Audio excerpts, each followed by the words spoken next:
Da 40 anni in quarantena ed un fardello sulla schiena scrivo. Per alleviare la pena l'inchiostro in vena è vivo.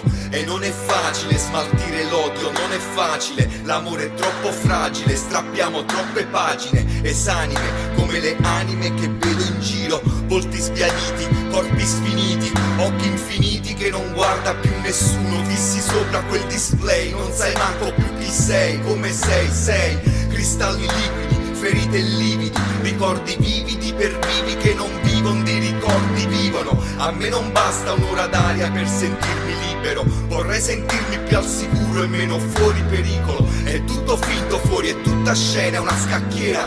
L'aria è pesante e c'è una nuova peste nera. È un debito che non si estingue mai. Dimmi come fai, che appena nato già sta in mano agli usurai. Sai, piovono bombe sui bambini, lame sui respiri. Come ti giri, orde di vampiri e schivi. I colpi inferti e manifesti con i burattini. Gli ultimi resti di pretesti per murarci vivi.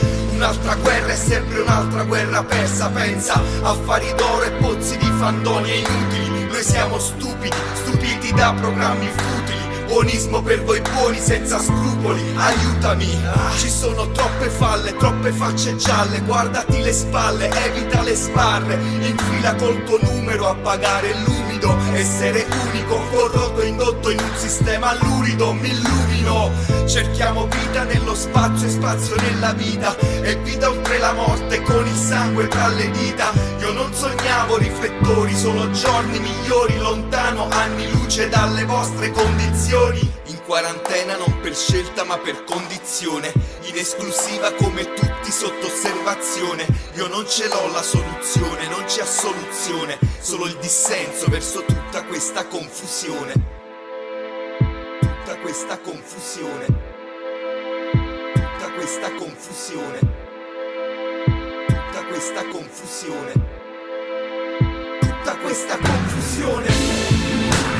Tutta questa confusione.